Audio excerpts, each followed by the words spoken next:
Grand, si tu veux bien.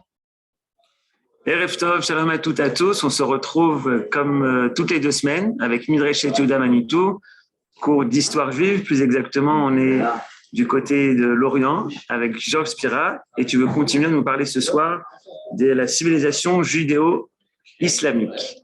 Bechavod, Georges. Merci beaucoup. Bonsoir à tous. Je n'ai pas beaucoup d'informations de carnet de famille parce qu'on ne me communique pas. Tout ce que je sais, c'est qu'on doit un grand Mazel Tov à Suzy et à Sidi Anaf qui ont eu la bar mitzvah d'un de leurs petits-fils. Donc, Mazel Tov de la part de nous tous. Et puis, moi, je voudrais bien annoncer des belles nouvelles et puis tout ce qui se passe, mais il faut me le communiquer parce que l'agence Havas, elle n'est pas ouverte et voilà. Donc, si vous voulez bien, communiquez-moi vos affaires de famille. Alors, on va faire un petit résumé quand même de ce qu'on a vu. Ça fait 3 semaines déjà qu'on ne s'est pas rencontrés, ça fait beaucoup de temps. Et je vais vous rappeler un peu ce que nous avions vu. On a d'abord parlé d'un premier chapitre. Tout ça, c'est dans le survol, c'est dans les généralités. Je vous promets, pour calmer tout le monde, la prochaine fois, on commencera l'histoire des Juifs du Maroc. C'est un grand chidouche pour terminer Hanouka. Voilà, donc je vous ai parlé des rapports entre les musulmans et les différentes minorités religieuses en terre d'islam pendant 14 siècles, donc de 622 années de l'Hégire jusqu'à la période contemporaine. Alors, les premiers siècles, après la conquête de l'Arabie par les musulmans, qui a été très très violente, ça nous l'avons vu, c'est Kaïbar, c'est toutes les oasis où il y avait des communautés juives et aussi des chrétiens. Donc, après cette période de conquête de l'Arabie, l'islam se montre relativement tolérant parce que leur conquête est tellement rapide qu'ils ont besoin de s'appuyer sur les populations autochtones, les populations locales, pour gérer ces énormes territoires qui ont été conquis. Donc, on a une période pendant les premiers siècles de tolérance. Il y a beaucoup d'échanges dans tous les domaines, notamment dans la médecine, où les médecins musulmans, les médecins juifs, les médecins chrétiens échangent leurs connaissances, leurs savoirs et font des recherches en commun. Ce premier changement se produit au XIIe siècle avec les croisades, où là, effectivement, l'islam s'est heurté très violemment au monde chrétien, et surtout à partir du XIVe et du XVe siècle. 15e siècle, c'est 1494, pas 92, 94, l'expulsion des derniers morts d'Espagne. Et donc, à partir de là, la situation va complètement changer. Changer, ça veut dire une application beaucoup plus stricte du statut de dhimmi, beaucoup plus violente, beaucoup plus ferme.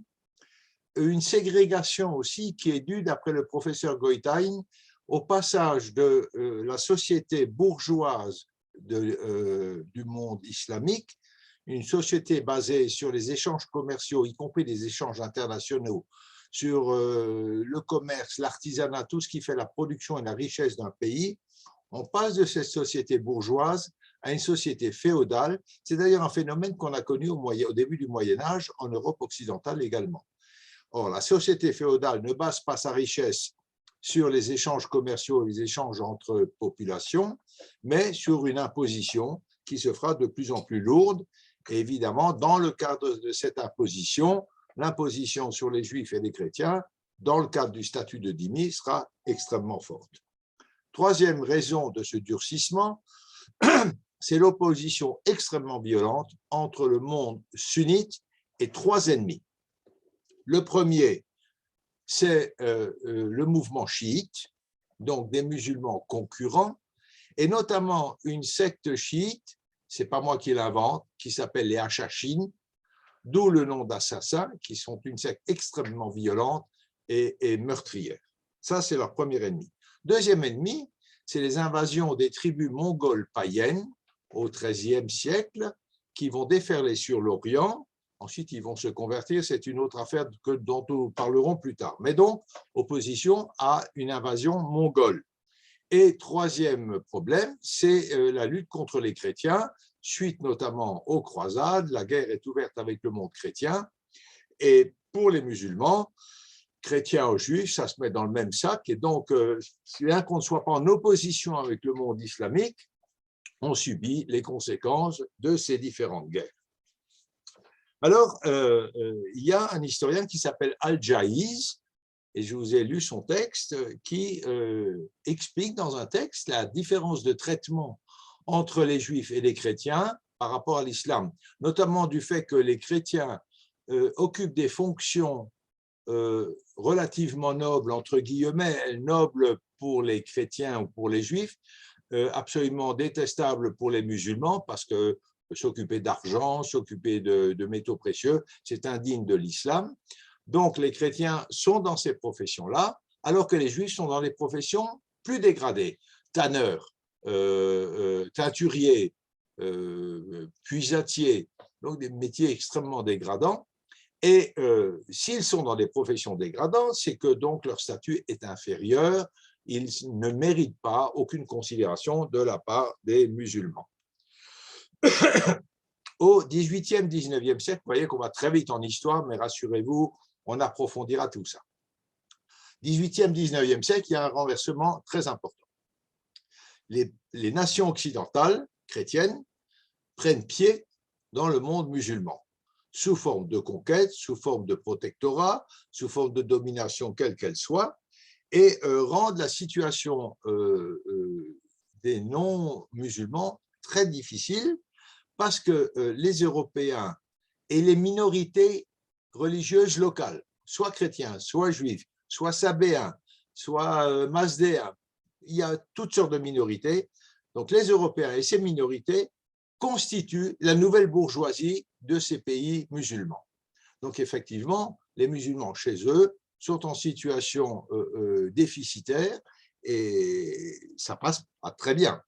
Entre autres, tout le réseau bancaire et des changeurs, pour l'essentiel, est entre les mains des chrétiens, des juifs, des arméniens aussi, dans tous les pays qui seront l'Empire ottoman plus tard, et non, qui sont déjà l'Empire ottoman. Et donc, cette situation est dégradante pour l'islam.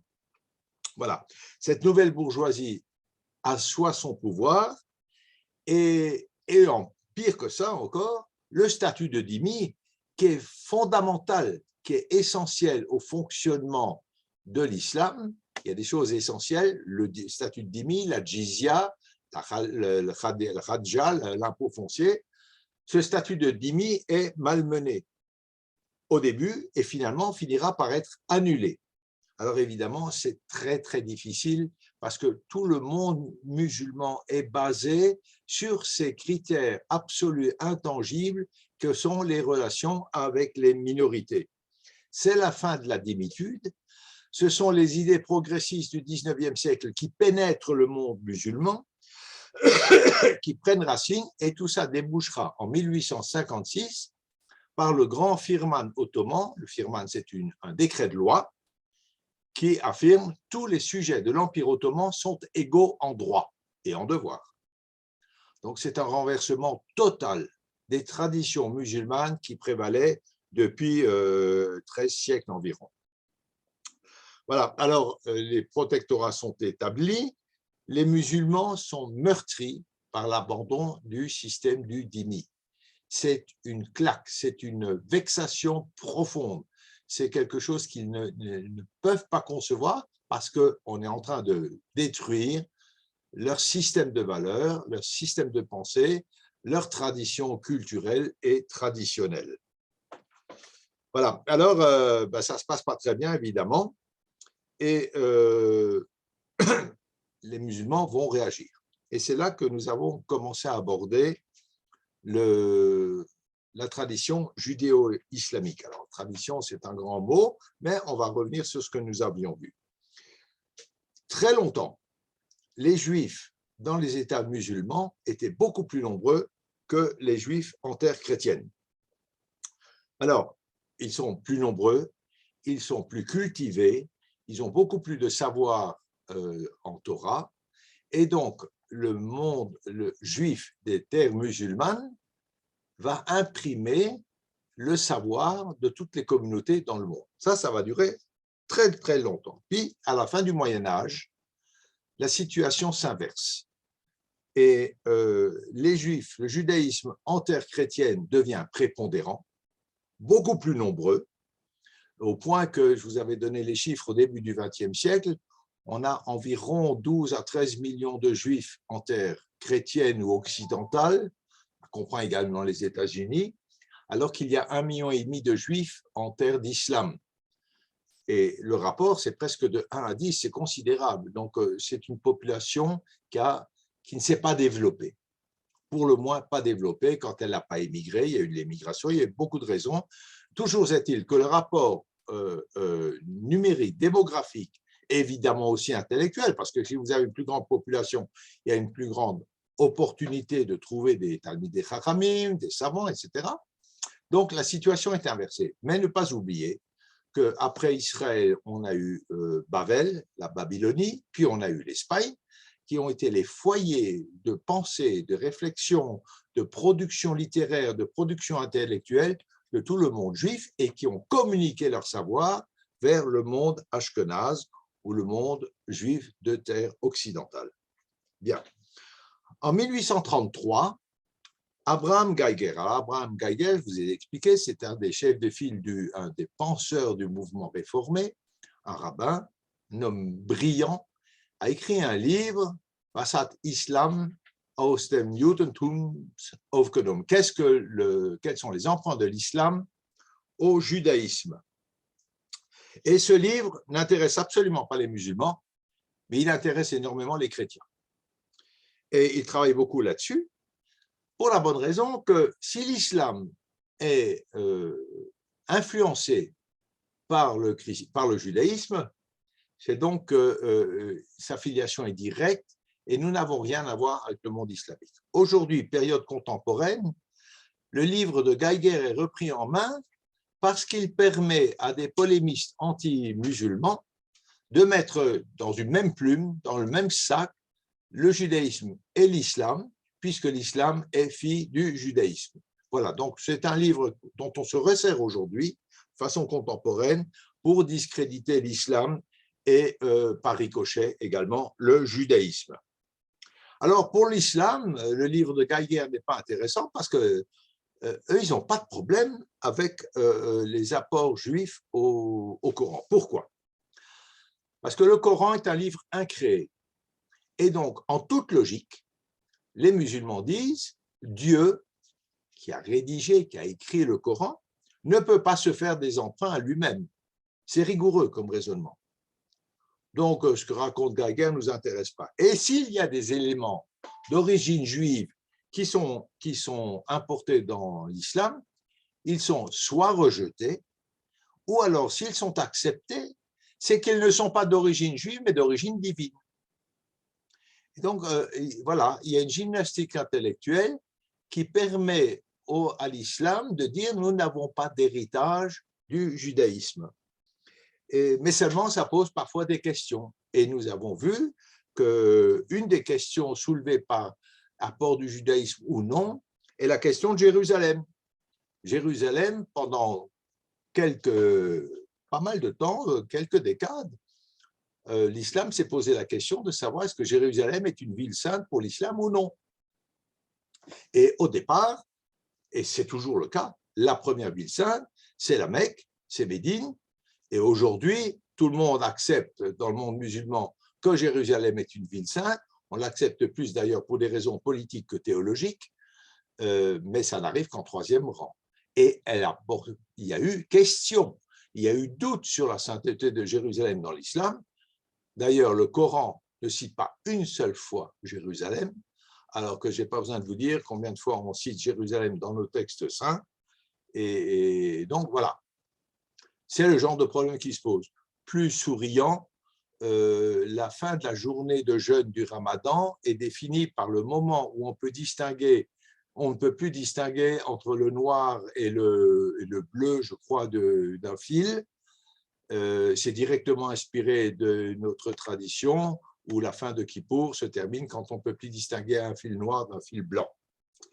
Mais c'est une petite histoire.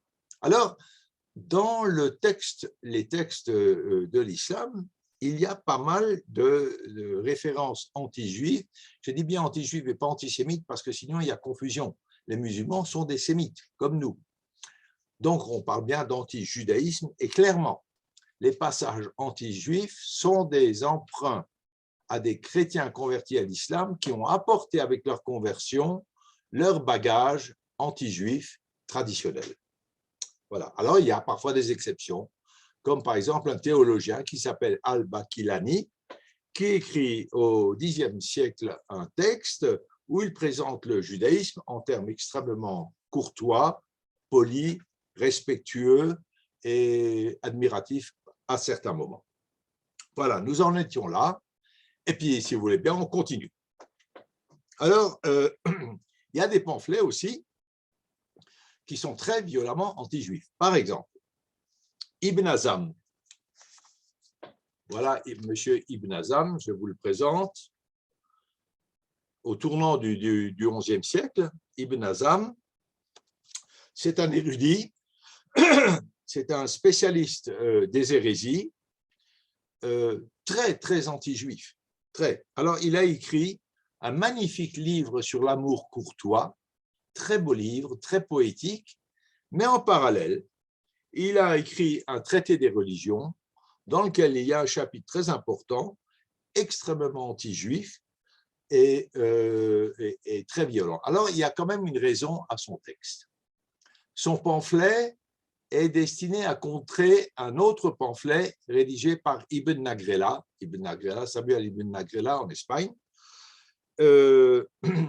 même période, 993-1056, donc au tournant du XIe siècle. Et ce Ibn Nagrela, il a un grand défaut. C'est un très grand érudit, c'est un très grand poète, jusque-là tout va bien. Seulement, il fait une très brillante carrière également à la cour d'un prince musulman, carrière politique et carrière militaire. Et ça ne convient pas du tout à Ibn Hazm. La concurrence des Juifs se fait déjà sentir à l'époque. Et donc, il est probable que ce pamphlet est pour partie l'expression d'une jalousie de Ibn Hazm à l'égard d'Ibn Nagrela. Voilà. D'un autre côté, dans le monde musulman, vous avez des groupes comme les mystiques et surtout les soufis qui ont une attitude infiniment plus tolérante à l'égard du judaïsme, les soufis qui vont d'ailleurs souvent souffrir également de la part de musulmans plus intégristes. Un cadi de Tolède, je ne vous cite pas le nom parce que je vous donnerai déjà tout à l'heure un nom à rallonge, alors lui c'est encore pire, donc un cadi de Tolède du XIe siècle, écrit un ouvrage sur les catégories des nations, les catégories des nations. Et là, dans cet ouvrage, il dresse la liste de 8 nations, dont les Juifs, qui ont contribué au progrès de l'humanité. Et c'est assez intéressant ce qu'il raconte, parce qu'il dit que dans les temps anciens, les Juifs ne s'occupaient pas de philosophie, mais se consacraient exclusivement à l'étude de la loi et à l'étude de la vie des prophètes. Et c'est grâce aux Juifs, nous dit notre cadi, que nous avons cette formidable source d'enseignement pour les historiens musulmans. Et les théologiens arabes se basent sur les écrits et les recherches des Juifs des temps anciens pour étudier la vie des prophètes. Alors, ce que dit ce cadi, c'est que Israël est le berceau de la prophétie. Alors, c'est important parce que dans l'islam, pour l'islam, je vous le rappelle, mais c'est bon de le rappeler, il y a beaucoup de prophètes, Abraham, Isaac, Yaakov, Moïse, Jésus et Mahomet, qui n'est qu'un prophète, ce n'est pas Dieu. Ça n'a pas du tout la même conception que dans le christianisme. Mahomet n'est qu'un prophète, mais évidemment, c'est le plus grand, le plus abouti, le dernier en date et le seul qui ait une parole totalement vraie. Donc, l'étude des prophètes d'Israël permet aux théologiens musulmans d'asseoir l'autorité de Mahomet. Et il nous dit aussi ce qu'a dit, Israël est donc le berceau de la prophétie, la plupart des prophètes étaient juifs et ils ont répandu la parole divine. Donc voilà un cadi qui concède au judaïsme le mérite d'avoir répandu, autant que faire se peut, l'idée de monothéisme notamment. Voilà, ça. Il n'y en a pas beaucoup des comme ça. Hein. C'est un compte rendu vraiment admiratif. La vérité, pas beaucoup, c'est beaucoup dire, c'est un cas unique. Mais ça vaut le coup de le relever. Alors, en général, les théologiens musulmans étudient les croyances religieuses des Juifs, leur calendrier et leur histoire chronologique. Et pourquoi est-ce qu'ils les étudient? L'intérêt du Coran pour l'étude de l'histoire et du calendrier et en général des croyances des Juifs est nécessaire parce qu'il y a beaucoup de références juives dans le Coran ou de traits du Coran qui sont directement inspirés du judaïsme. Alors, pour comprendre certaines allusions du Coran, effectivement, des auteurs musulmans, il faut dire assez courageux quand même, parce qu'ils osent dire, voilà, nous héritons quelque chose du judaïsme. Ils ne sont pas très nombreux, mais ils vont chercher dans les religions dépassées, puisque christianisme et judaïsme sont des religions monothéistes, mais perverties et dépassées, nous avons déjà vu ces termes, ils vont quand même chercher des explications. De ces recherches sont résultés deux ouvrages extrêmement instructifs. Le premier est l'Histoire universelle de Rachid al-Din. Rachid al-Din, je vous ai mis ses dates, c'est le XIIIe siècle, 1247-1318. Qui est ce monsieur? Rachid al-Din est un juif converti à l'islam assez tôt et il présente l'histoire des enfants d'Israël basée sur le Tanakh. Voilà ce qu'il y a dans son livre. Histoire des Juifs d'après la Bible. Seulement, il n'arrête pas son récit à la destruction du Baït Sheni en 70. Il arrête son récit après la révolte de Bar Korba et la révolte contre Adrien, et surtout les massacres d'Adrien contre les Juifs. Ça, c'est le premier livre de Rachid al-Din. Deuxième livre, c'est l'Histoire universelle de Ibn Khaldoun. Alors, Ibn Khaldoun, c'est un nom qu'on a déjà vu à plusieurs reprises.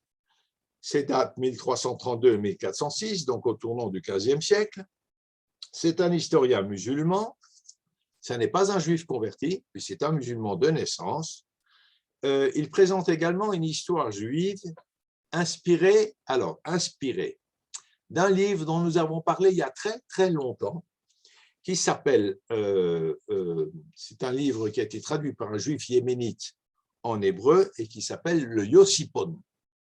Le Yosipon est une chronique en hébreu adaptée, donc écrite en hébreu par ce juif yéménite, adaptée du texte latin de Flavius Joseph. Donc ça remonte très très loin, c'est au tournant à la naissance du christianisme à peu près. Donc ce Yosipon a été traduit en hébreu et il a été rédigé en Italie au Xe siècle. Voilà. Et ce Yosipon raconte l'histoire des Juifs essentiellement pendant la période du Deuxième Temple, et donc Ibn Khaldoun s'inspire du Yosipon pour lui également rapporter une histoire des Juifs. Voilà au niveau historique. Maintenant, pour les Juifs en terre d'islam, le seul moyen d'accéder à une situation sociale un peu supérieure, il y a deux voies, c'est la médecine et la banque. La banque, pour les raisons que je vous ai dit tout à l'heure, le travail de l'argent est vraiment indigne d'un musulman. On a trouvé ça exactement la même chose dans le monde chrétien. Et c'est pour ça d'ailleurs que les Juifs sont devenus changeurs, prêteurs, etc. Mais c'est une toute autre histoire, ce n'est pas l'objet. Donc, médecine et banque sont les deux voies d'accès pour s'élever et pour accéder jusqu'au prince. Ce sera le cas, par exemple, de Rambam, Maïmonide. Bien. Alors, les Juifs sont un peu favorisés parce qu'ils ont une bonne connaissance des langues étrangères qui leur permet d'accéder à tous les livres de médecine qui existent, notamment des traités de médecine grecque, des traités en latin aussi, et puis évidemment des traités en arabe ou en hébreu. Cet accès au prince par la médecine est source d'avantages pour le médecin, pour sa famille, et également pour la communauté, parce qu'il profite de sa proximité pour essayer d'arracher quelques avantages pour la communauté juive. Cet accès mènera également à la diplomatie et au conseil politique. C'est toute l'histoire des vizirs qu'on a vu en Espagne, il y en a eu pas mal, c'est une histoire que nous avions déjà vue. Donc, voilà, des Juifs qui accèdent au pouvoir grâce à la médecine ou la finance. Mais ne vous figurez pas que ces situations soient une sinécure, parce que, en principe, le plus souvent, lorsque le prince, l'imam, le sultan, le cadi disparaît, son successeur s'empresse de couper la tête du vizir juif qui était en odeur de sainteté à la cour pour spolier tous ses biens. Quand ça se passe bien, ça s'arrête là. Quand ça se passe mal, sa femme et ses enfants sont vendus en esclavage. Donc, homme de pouvoir, oui, mais un pouvoir précaire, dangereux. Il y a d'ailleurs tout un livre qui est paru sur les vizirs juifs ou sur les grands argentiers juifs dans le monde de l'islam. Je vous en parlerai au fur et à mesure quand on parlera des différents pays. Voilà. Donc, la mort du prince peut signifier clairement la fin d'une dynastie ou d'une famille ou tout simplement de l'homme de pouvoir. La fragilité des rapports fait que les Juifs instinctivement évitent de travailler dans certains domaines dits délicats. Et vous allez voir qu'ils sont assez nombreux. D'après des documents de la Geniza du Caire, on ne trouve pas de Juifs en terre d'islam, on ne trouve pas de Juifs dans toutes les activités liées à l'alimentation, pour des questions de halal, mais surtout pour ne pas être accusé d'empoisonnement. On ne les trouve pas dans le transport, évidemment dans la guerre. Il n'y a pas de négociants juifs dans les céréales, pour les mêmes raisons d'empoisonnement, pas de marchands de bestiaux, pas de commerce d'animaux de bas, des ânes, des chameaux, des chevaux, pas de marché des armes et pas de marché des esclaves. Je souligne pas de marché des esclaves parce que dans notre Europe contemporaine, un certain nombre d'extrémistes que je ne citerai pas se font les choux blancs sur le trafic d'esclaves par les Juifs. Les Juifs ont fait du trafic d'esclaves, mais sans aucune commune mesure avec le trafic d'esclaves qui a été réalisé par le monde arabe. C'est quelque chose dont nous aurons l'occasion de reparler. Alors, pour pouvoir rentrer dans toutes ces professions, quand même, il n'y a qu'un seul moyen qui est sûr, qui est protecteur, c'est de se convertir à l'islam.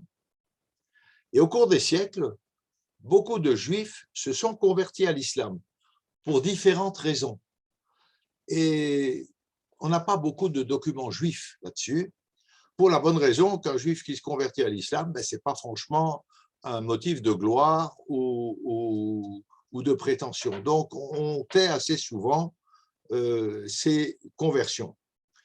Et pour les musulmans, ça c'est assez intéressant. Contrairement aux chrétiens qui ont une gloire, une joie de pouvoir convertir un juif au christianisme, pour les musulmans, ça n'est pas du tout un motif de prétention ou de gloire. C'est le comportement normal de quelqu'un qui comprend la supériorité de l'islam. Donc, très bien, un juif s'est converti à l'islam, nous en sommes très heureux, point terminé. Ça s'arrête là. C'est logique qu'il se convertisse à l'islam, puisque nous sommes clairement une religion supérieure. Et d'autre part, pour les musulmans également, ces conversions sont aussi le corollaire de la propagation de la foi islamique dans le monde, puisque ça a été très très vite. Donc, il est logique que des gens se convertissent. Il n'y a pas là matière à gloriole. Il y a eu une toute première vague de conversion à l'islam dès les débuts de l'islam, dès les premières victoires de l'islam. Je vous en avais déjà parlé, parce que ces premières victoires de l'islam sont vues par les Juifs comme l'accomplissement des prophéties bibliques et annonciatrices de l'arrivée de Mashiach, de l'arrivée du Messie. Des écrits apocalyptiques des débuts de l'islam montrent la ferveur et l'espoir qui ont été soulevés par les premières conquêtes arabes auprès des populations juives. Et ça va très très loin, parce qu'ils sont convaincus que cette conquête est véritablement préliminaire à l'arrivée de Moshiach. Et on trouve un piout qui a été composé après la victoire des musulmans en Palestine Mais je précise, c'est important, avant la prise de Jérusalem. Et voilà ce que nous dit ce Piout. Ce jour-là, lorsque le Messie, fils de David, se lèvera pour un peuple foulé aux pieds, vous voyez bien de qui on parle, voici les signes que l'on verra apparaître dans le monde. La terre et le ciel se dessécheront, le soleil et la lune s'obscurciront, et les habitants du pays seront frappés de mutisme. Le roi de l'Ouest et celui de l'Est se précipiteront l'un contre l'autre, et les armées du roi de l'Ouest résisteront farouchement dans le pays. Le pays, c'est Israël, c'est pays avec une majuscule. Et un roi surgira du pays de Yoktan. Ses armées s'empareront du pays, les habitants du monde seront jugés, de la poussière tombée du ciel se répandra sur la terre, et les vents souffleront sur tout le pays. Le pays de Yoktan, c'est l'Arabie. Gog et Magog se provoqueront l'un l'autre et feront naître la peur dans le cœur des gentils. Les fils d'Israël seront libérés de tous leurs péchés et ne seront plus tenus éloignés de la maison de prière. Ils seront comblés de bénédictions et de consolations. Leurs noms seront inscrits dans le livre de la vie. Les rois d'Édom, Édom c'est le christianisme, les rois d'Édom disparaîtront. Le peuple d'Antioche se rebellera et fera la paix. Machouzia et Samarie seront consolés. Akko et la Galilée seront traités avec miséricorde. Édom et Ishmaël combattront dans la vallée d'Akko. Édom et Ishmaël, donc christianisme et islam, jusqu'à ce que leurs chevaux s'enfoncent dans le sang et soient pris de panique. Gaza et ses filles seront lapidées. Ashkelon et Ashdod seront frappés d'épouvante. Bon, voilà un texte apocalyptique qui accueille les victoires de l'islam avec un formidable espoir parce que, d'après ce texte, l'islam va combattre Édom et ensuite Israël, on assistera à l'avènement du Mashiach et au retour d'Israël sur sa terre. Sauf que ça ne se passe pas comme ça et que très très vite, il apparaît que l'empire des califes n'a pas été instauré pour exaucer les aspirations messianiques des Juifs. Ce n'est pas vraiment leur propos, ce n'est pas vraiment ce qu'ils veulent faire, et l'exaltation des premiers Juifs convertis se dissipe très rapidement. Donc voilà, ils sont convertis et il n'est pas question de retour. Ça, c'est punissable de la peine de mort. Alors, ceux qui s'étaient convertis, ils restent ce qu'ils sont. Les autres vont apprendre à vivre sous le joug de l'islam. Ça n'arrête pas l'espoir messianique pour autant. Et c'est la raison pour laquelle on va voir apparaître de temps à autre des mouvements messianiques dirigés par des juifs se parant du titre de Messie. Et là, on a quelques histoires assez croustillantes. Par exemple, au début du 7e siècle, donc c'est très tôt, il y a 622 l'Hégire, il y a les premières conquêtes musulmanes et très vite une désillusion, et donc apparaissent les premiers mouvements messianiques. À Ispahan arrive un monsieur, il est né Yitzhak ben Yaakov, mais on le connaît plus sous le nom de Abu Issa. Alors ce monsieur, il se dit d'abord annonciateur de Mashiach, et puis après il va dire qu'il est le Messie lui-même. En tout cas, il s'annonce annonciateur du Messie, en admettant la validité, la respectabilité et la raison d'être du christianisme et de l'islam. Abu Issa, il était tailleur à Ispahan, un petit tailleur. Alors, il n'a pas fait une tartine avec 7 mouches et puis il a écrit 7 d'un coup, non, il a fait beaucoup mieux que ça. Et il est tailleur à Ispahan à l'époque du calife, non, du sultan Abdel Malik. Ça, c'est un nom qui est connu, on en a déjà parlé. Nous en reparlerons à propos de l'Iran. Abdel Malik, 685-705. Et à cette époque-là, notre petit tailleur, Yitzhak ben Yaakov, est touché par la grâce. Il est sûr de lui. Il se dit prophète et annonciateur de la venue du Messie. La nouvelle se répand très très vite dans le bazar d'Ispahan. Alors, il faut savoir que le bazar, c'est là où naissent l'histoire et les mythes. C'est là qu'on répand plein de rumeurs, plein d'histoires vraies ou fausses, peu importe, mais c'est là que naissent beaucoup de choses, dans le bazar d'Ispahan. Alors, la rumeur se répand et les Juifs, tout comme les non-Juifs, sont absolument subjugués par ce bonhomme qui a beaucoup de charisme, qui parle très très bien et qui plaît à tout le monde. Il est possédé, littéralement. Et fort de son autorité, il annonce à ses adeptes qui sont stupéfaits, sidérés, mais c'est moi le Messie. Je ne suis plus l'annonciateur, je suis Mashiach. Ah, on a déjà connu un comme ça. Mais je ne suis pas Mashiach pour les Juifs. Je suis un Mashiach pour toute l'humanité, pour tout le monde, c'est-à-dire chrétiens et musulmans inclus. Le temps de la rédemption ne peut tolérer des différences entre judaïsme, islamisme et chrétienté. Voilà ce qu'il dit. Je suis là pour tout le monde. Et comme il est de tradition à l'époque, il est un chef politique, oui, mais pas seulement. Il est un chef religieux d'abord, et devient un chef politique. Jésus et Mahomet sont précurseurs d'un seul et même Messie, moi.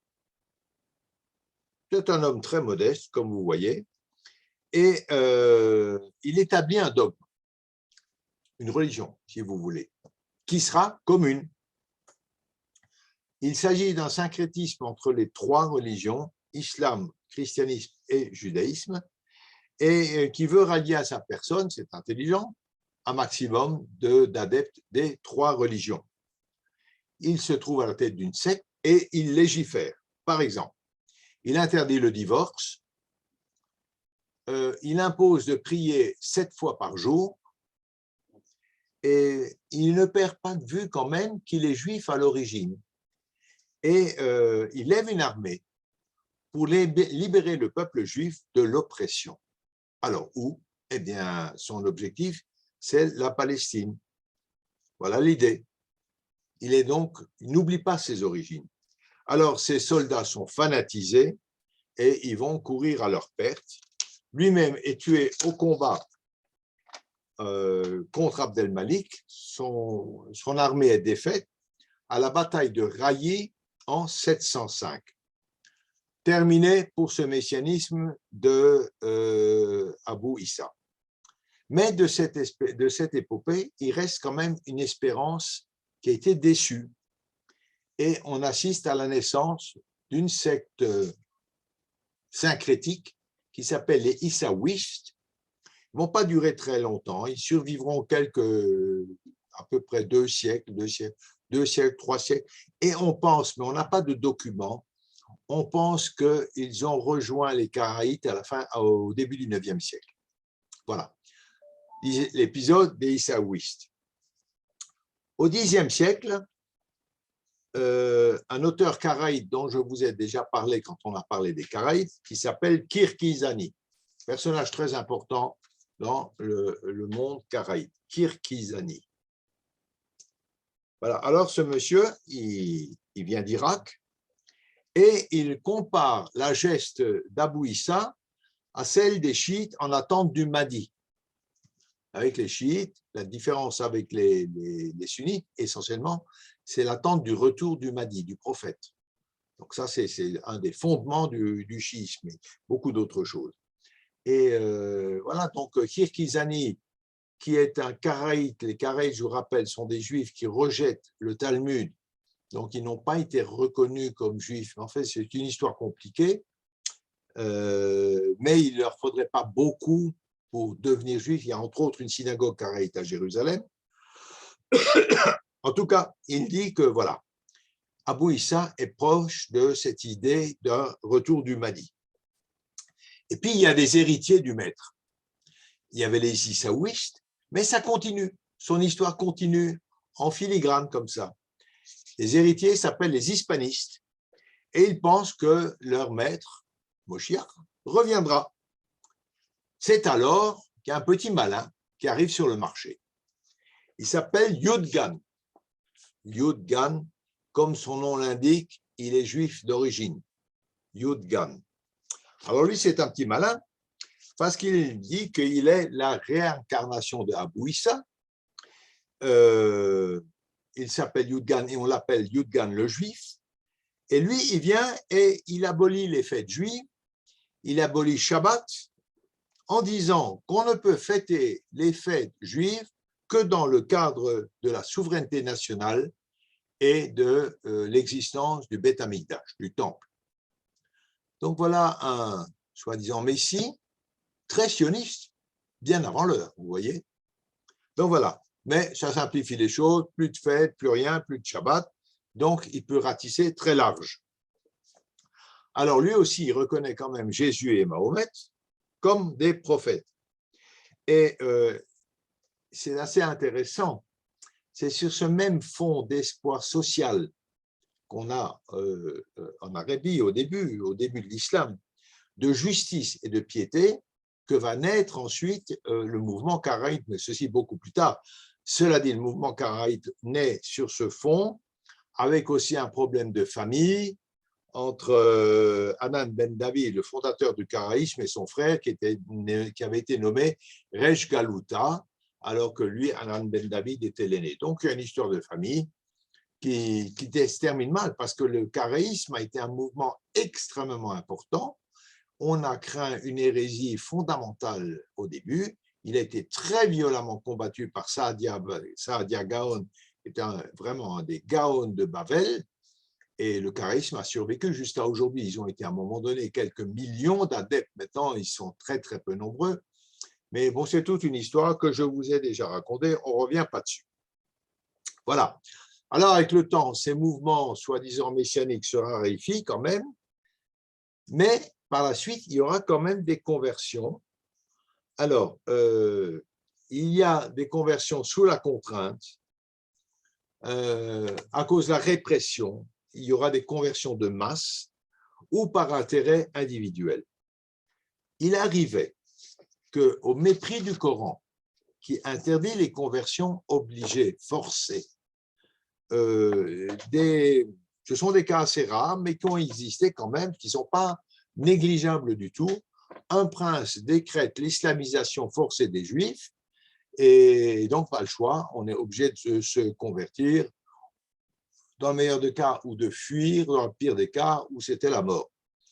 Ce ne sont pas des cas très fréquents, mais ils sont quand même significatifs. Je vous les raconterai au fur et à mesure de l'histoire des pays.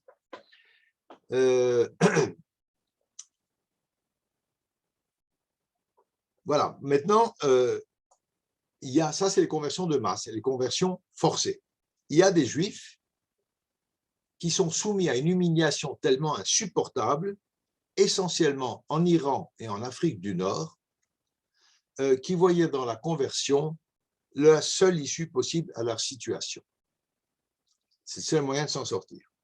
Alors, il est quand même frappant que ces cas sont extrêmement rares, à tel point que Yehuda Halevi écrit dans le Kuzari, il parle de ces membres éminents de notre communauté qui pourraient d'un seul mot prononcer à la légère, parce qu'effectivement, la conversion à l'islam est très simple, hein, c'est une profession de foi en Dieu, Allah et en Mahomet, son prophète. Point.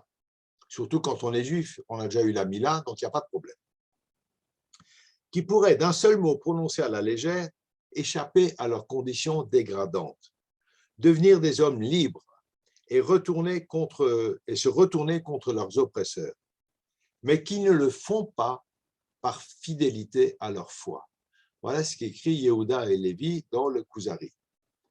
Cela dit, c'est le cas général. Il y a peu de conversions individuelles, mais il y en a, qui, elles, transcendent largement et la géographie et l'histoire, et que nous allons voir maintenant. Je vais vous en citer quelques cas, nous en verrons encore d'autres dans le cours de nos pérégrinations.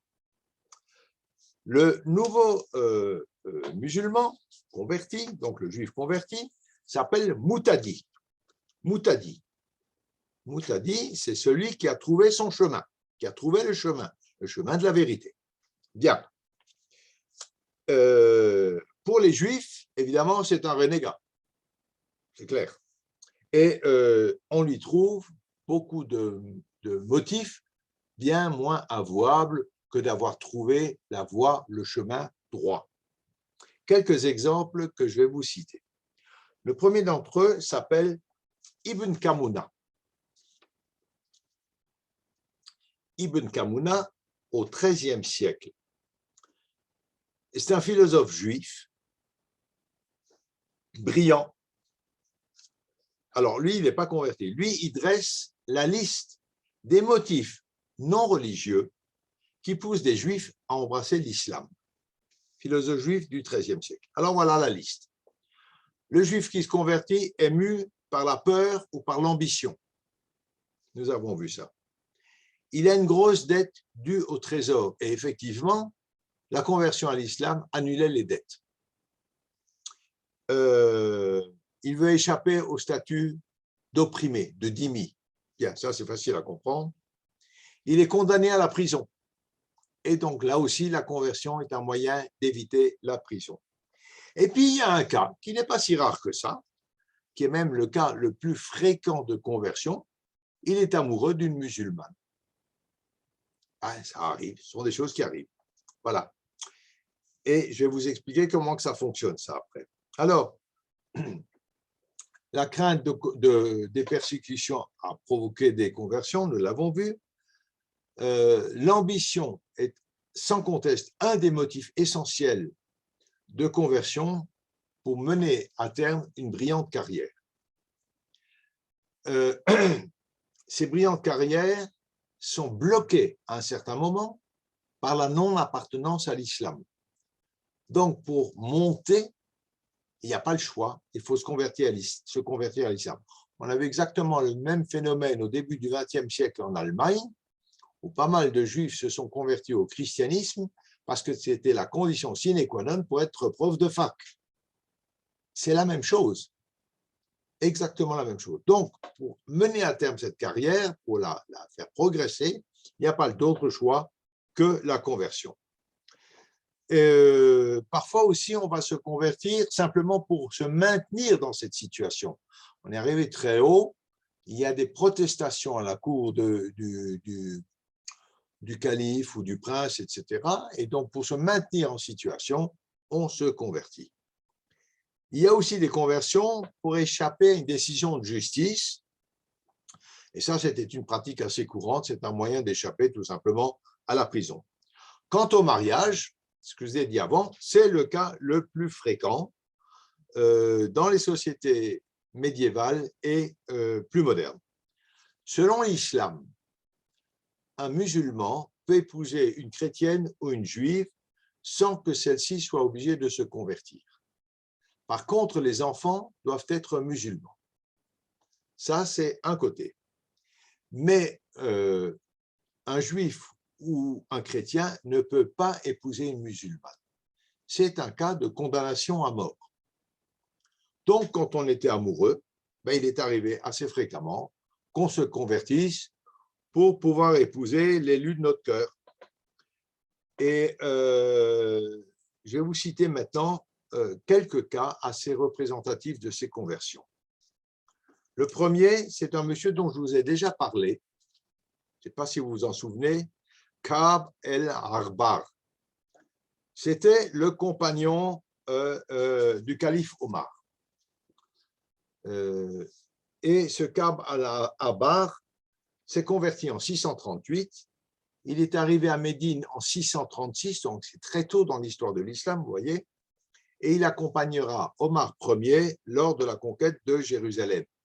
C'est à propos de lui que Omar dira, je vous avais lu le texte, mais tu veux judaïser le mont du Temple, ce qui n'était pas un lieu saint pour l'islam encore.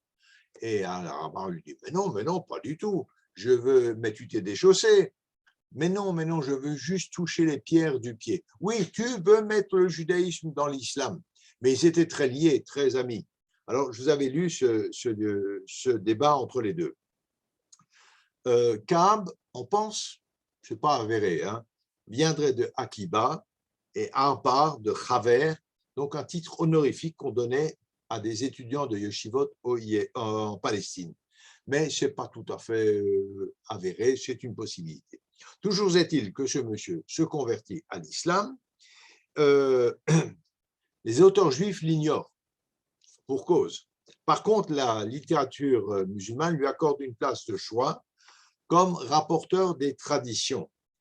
Il mourra en Syrie en 652 et la littérature musulmane le considère comme un homme d'une très grande sagesse, d'un très grand savoir et comme une autorité tout à fait digne de foi en ce qui concerne la vie du calife Omar Ier, donc c'est un des premiers califes après Mahomet, dont il était un ami très très proche. Mais ce monsieur, il suscite des sentiments positifs et des sentiments négatifs, vous vous imaginez bien, chez les musulmans, notamment à cause de son recours très fréquent à la Bible et à la tradition rabbinique pour interpréter la doctrine islamique, ce que d'ailleurs Omar lui avait reproché également. Alors, ça le rend suspect de vouloir judaïser l'islam. En politique, par contre, il soutient le calife ottoman dans la guerre qui apparaît comme étant la première guerre civile inter-arabe, inter-musulmane, dans l'histoire musulmane, et ça lui vaut évidemment la rancœur tenace des ennemis du calife ottoman.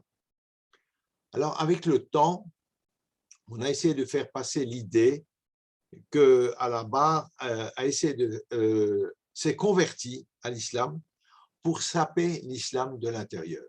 Mais enfin, il a terminé sa carrière dans un lit, tranquille, sans autre forme de procès. Voilà. Un deuxième personnage, il y en a plein, je vous en donne quelques-uns là. Wahb ibn Murabi. Wahb ibn Murabi, 654. Alors là, on a déjà un doute si ses parents se seraient déjà convertis à l'islam ou si c'est lui qui s'est converti à l'islam. Toujours est-il qu'il est musulman.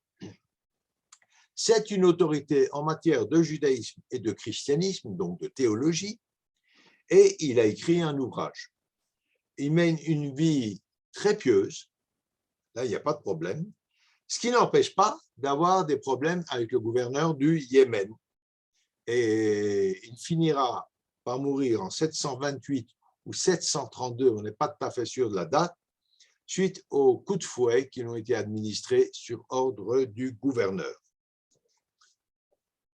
Maintenant, beaucoup de convertis de la première heure, qui l'étaient du bout des lèvres, qui l'étaient un peu contraints et forcés, ont quand même enrichi l'islam en puisant dans leur éducation juive. Même certains convertis vraiment par intérêt, donc pour aboutir dans une carrière, vont faire profiter l'islam du savoir, de la réflexion, de la manière de penser ou de raisonner du judaïsme.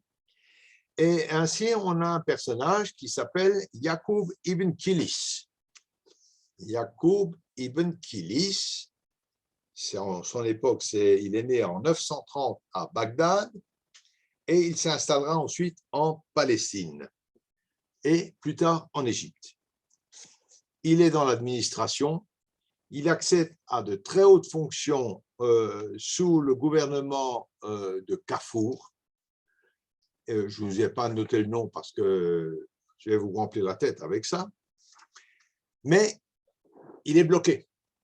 Alors, pour accéder au poste de vizir, il accepte la conversion. Il se rallie aux Fatimides.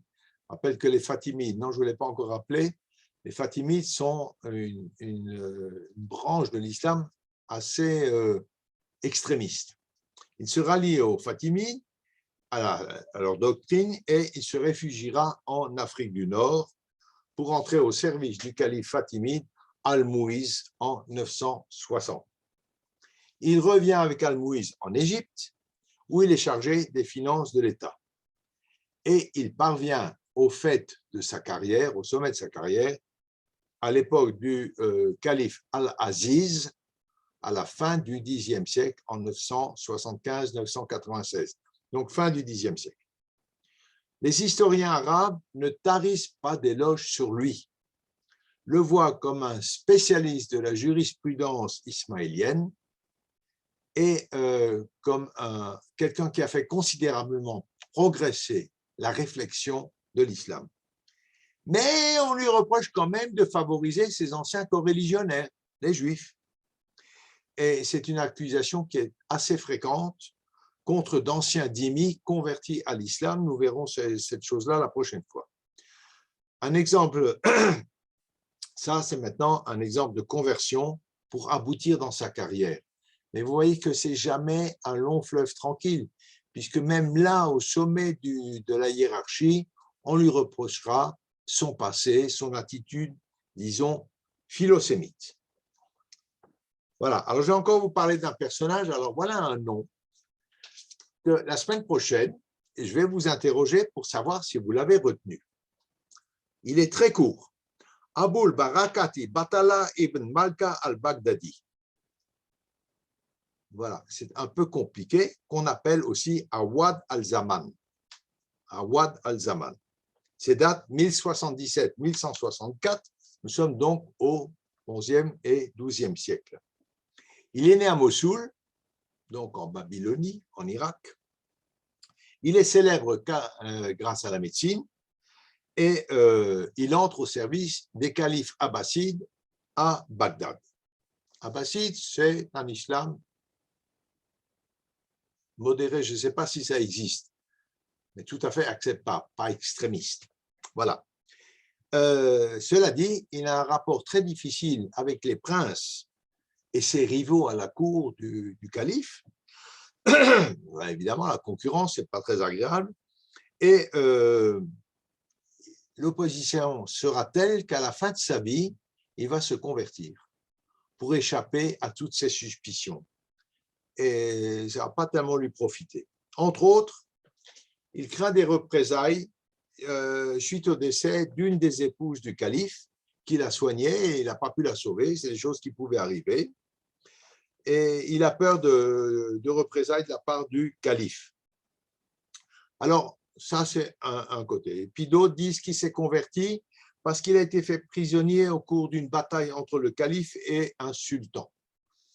Alors, on ne sait pas trop. Il se serait converti pour échapper à la prison, pour avoir la vie sauve. Mais ce Aboul Barakat, et c'est là que ça devient un personnage très intéressant, a un élève. Et cet élève, vous le connaissez. Il s'appelle Yitzhak et il est le fils de Abraham ibn Ezra. Ça, c'est un personnage que vous connaissez d'Espagne. Et surtout, ce Yitzhak est le gendre de Yehuda Halevi. Or, vous savez que Yehuda Halevi est parti en Palestine à la fin de sa vie. Et en 1140, Yehuda Halevi quitte l'Espagne, ça je vous l'ai raconté il y a longtemps, en compagnie de son gendre, Yitzhak, et qui l'accompagne jusqu'en Égypte. Et puis en Égypte, Yitzhak il reste sur place. Il quitte son beau-père. Il arrive à Bagdad, il devient disciple de Aboul Barakat et se convertit à l'islam. Mais il se convertit pour des raisons inconnues. On ne sait pas pourquoi. Il n'y a pas eu de pression, il n'y a pas eu de danger. Il s'est converti à l'islam. Et puis, quelques années plus tard, Yitzhak revient au judaïsme. Oui, mais revenir au judaïsme, c'est une condamnation à mort. Donc, il quitte immédiatement les terres d'islam et se réfugie dans un pays chrétien. Mais dans ce pays chrétien, il est loin de toute source juive. On ne sait pas lequel. On sait qu'il est parti en terre chrétienne. Ce n'est pas le détail. Il meurt, il dépérit sur place et tombe malade et décède quelques années plus tard. Voilà l'histoire de Yitzhak, le gendre de Yehuda Halevi. C'est quand même pas une histoire tout à fait banale. Mais Aboul Barakat, il a un autre élève encore qui s'appelle Samawal al-Maghribi. Samawal al-Maghribi. Alors, Samawal, c'est Samuel. C'est un érudit, c'est un médecin, c'est un mathématicien, un homme brillant, brillant. Et lui aussi va se convertir à l'islam. Mais on a trois cas de figure là. Le maître s'est converti à la fin de sa vie. Ibn Ezra est revenu vers le judaïsme, mais Samawal deviendra un musulman tout à fait sincère et tout à fait convaincu. Et tellement convaincu qu'il va s'engager dans des polémiques extrêmement violentes contre les Juifs et le judaïsme. Voilà une autre destinée d'un Juif converti à l'islam. Je vous passe rapidement sur l'épisode de Rambam, qui s'est converti à l'islam à Cordoue pour échapper à des sanctions, qui est parti en Afrique, qui est arrivé à Fès, qui a été reconnu dans la rue par un ancien espagnol qui a dit mais c'est parce qu'il est revenu au judaïsme, arrivé là-bas, qui a été reconnu par un espagnol en disant mais il était converti à l'islam, c'est un renégat, et le cadi de Fès a dit oui mais il a été converti de force, c'est une conversion qui n'est pas reconnue par le Coran et donc il avait le droit de revenir au judaïsme. Formidable cadi, ami de Rambam et qui lui a sauvé la vie. Cela dit, l'histoire n'est pas tout à fait avérée. On la raconte, on dit que la conséquence de cette conversion était Igeret Temam, la lettre aux Yéménites pour les conforter quand ils se convertissent, qu'ils doivent le faire du bout des lèvres, que ils ne sont pas renégats, etc. Je ne sais pas ce qui est vrai, ce qui est faux.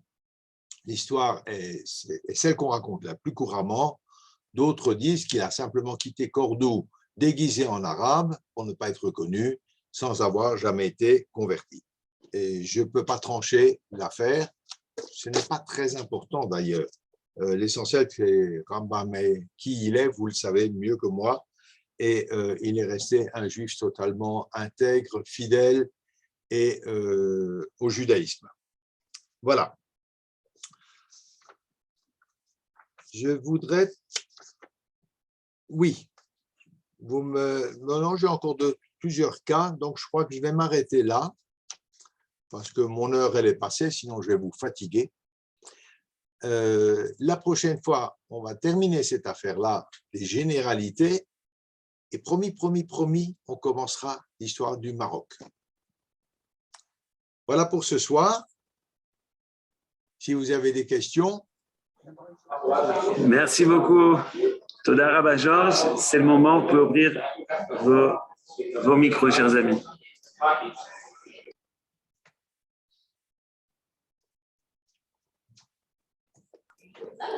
Tout le monde est bouche bée ce soir. Alors.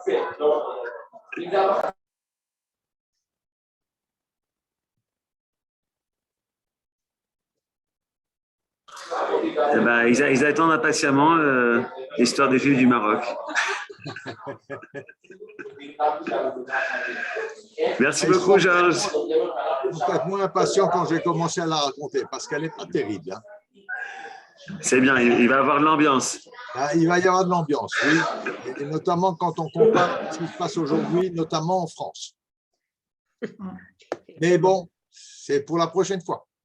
C'est le suspense.